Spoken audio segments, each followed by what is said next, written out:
ખેતીમાં રાસાયણિક ખાતર અને જંતુનાશક દવાનો ઉપયોગ કરવાને બદલે ગાયના છાણા અને ગૌમૂત્ર જેવા જૈવિક ખાતરોનો ઉપયોગ કરવા માટે ખેડૂતોને અત્યારે પ્રોત્સાહન આપવામાં આવી રહ્યું છે, જેથી ખેડૂતોને હંમેશા ખેતીમાં ઉત્પાદન જળવાઈ રહે અને લોકોને કેમિકલ મુક્ત ખોરાક મળી રહે।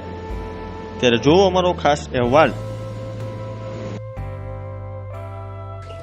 જય ગૌ માતા। મારું નામ રાજુભાઈ પટોડિયા, ગામ બોરડી સમઢિયાળા, તાલુકો જેતપુર, જિલ્લો રાજકોટ।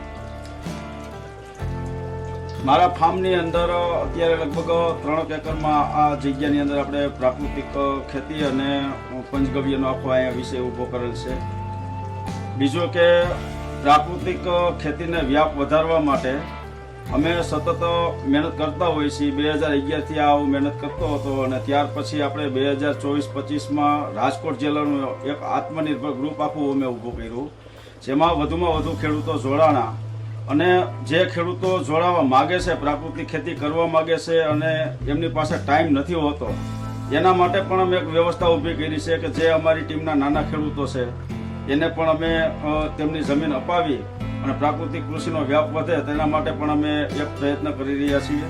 બીજું કે 2011 પછી પ્રાકૃતિક ખેતીનો પ્રચારમાં અમે જોડાણા અને ગુજરાતમાં બહુ ઝાઝા વિસ્તારની અંદર હું ફર્યો ત્યારે જાણવા મળ્યું કે ભાઈ પ્રાકૃતિક ખેતી તો ઘણા લોકોને કરવી છે અને જે પ્રાકૃતિક ખેતી કરે છે તે ખેડૂતો ગાયું રાખે છે, 5 કે 10 વીઘા ગાયું રાખતા હોય, 2 ગાયું રાખતા હોય તો એને પણ ગાયુંનું ભરણ પોષણ કેવી રીતના મળે એના માટેનો પણ એક વિષય ધ્યાનમાં આવ્યો। એટલા માટે આપણે અહીંયા એક ગૌમૂત્રની બેંકની અમે શરૂઆત કરી પોષણ પ્રાકૃતિક ફાર્મની અંદર, જેથી કરીને અમારા નજીકના જે ખેડૂતો છે એ ગાયું રાખે છે એનું ગૌમૂત્ર અમે 10 રૂપિયા લીટર ખરીદી અને એને પણ એક આવક થાય।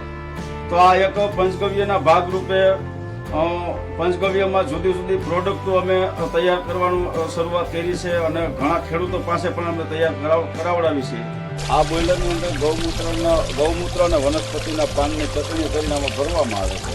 ત્યાર પછી નીચેથી આપણે બાટલા દ્વારા હીટિંગ આપવામાં આવે છે। હીટિંગ 1.5 થી 2 કલાક આવ્યા પછી આમાંથી વરાળ નીકળે છે। એ વરાળ અહીંયા પાઇપમાં આખું ફરે છે, અહીંયા આખી કોયલ છે, આમાં ફરતા પછી પેલી સાઈડ અર્ક નીકળે છે, જે આખું નેનો ટેકનોલોજીમાં થઈ ગયું છે।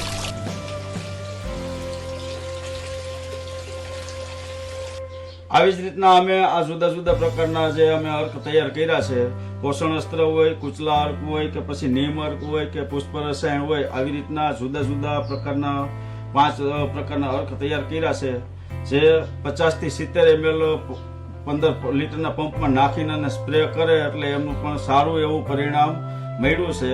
અને આ પ્રોડક્ટમાં અમે સતત 5 વર્ષથી મહેનત કરી અને અમને સફળતા મળી છે। આ જૈવ રસાયણ બનાવવાની પ્રક્રિયા એવી છે કે કોઈ પણ વસ્તુ, લીંબુ હોય તો ભલે, બીલા હોય તો ભલે, કેસુડો હોય કે કોઈ પણ કારેલા હોય તો ભલે, આનો રેશિયો એવો છે કે કોઈ પણ ફળ છે કે ફૂલ છે 3 કિલો એ વસ્તુ લેવાની છે, એની અંદર 1 કિલો ગોળ નાખવાનો છે અને 10 લીટર પાણી 1:3:10 રેશિયાનું આ આખું બનાવવાની પદ્ધતિ છે। આમાં ભરી દીધા પછી 24 થી 48 કલાકે એકવાર આને સેજ એવું ખોલીને પાછું પેક કરી દેવાનું, આખું નથી ખોલવાનું। પછી 4 થી 5 દિવસે જ્યારે આમાં ગેસ થાય ત્યારે સેજ એવું ખોલીને ગેસ કાઢી નાખવાનો। આ 90 દિવસે તૈયાર થાય છે અને આની પ્રક્રિયા અને આખું સુગંધિત થઈ જાય છે। આપણો પ્રકૃતિનો નિયમ છે સુગંધિત પુષ્ટિવર્ધનમ। કોઈ પણ વસ્તુ આપણે વાપરવી છે તો આપણે સુગંધિત વસ્તુ જ વાપરવાની છે, દુર્ગંધવાળી વસ્તુ આપણે વાપરવાની। હવે આ દાખલા કે લીંબુનું છે, ખટા જૈવ રસાયણ કહેવાય, તો એને તમે કોઈ પણ પાકની અંદર ફ્લાવરિંગ અવસ્થાએ સ્પ્રે કરો એટલે એમાં ફ્લાવરિંગ જોરદાર લાગે છે। કોઈ પણ પાક પીળો હોય એમાં જો સ્પ્રે કરવામાં આવે તો પાક પીળો હોય એમાંથી કાળો પાક થઈ જાય છે। આ પુષ્પ રસાયણ છે તો પુષ્પ રસાયણ પણ ફ્લાવરિંગના સમયે આપણે એનો ઉપયોગ કરી શકીએ છીએ, જમીનની અંદર પિયતમાં પણ આપી શકીએ છીએ। આ આખું નેનો ટેકનોલોજી એવી છે કે આની અંદર બેક્ટેરિયા જ ઉત્પન્ન થાય છે। જમીનની અંદર આપણે છે ને સૂક્ષ્મ જીવાણુ એટલે કે બેક્ટેરિયાની જ આપણે પૂર્તિ કરવી પડે એમ છે। એનું કારણ છે કે આપણે રાસાયણિક ખાતર, પેસ્ટિસાઇડ દવા બેફામ વાપરી અને જમીનને આપણે નિર્જીવ કરી દીધી છે।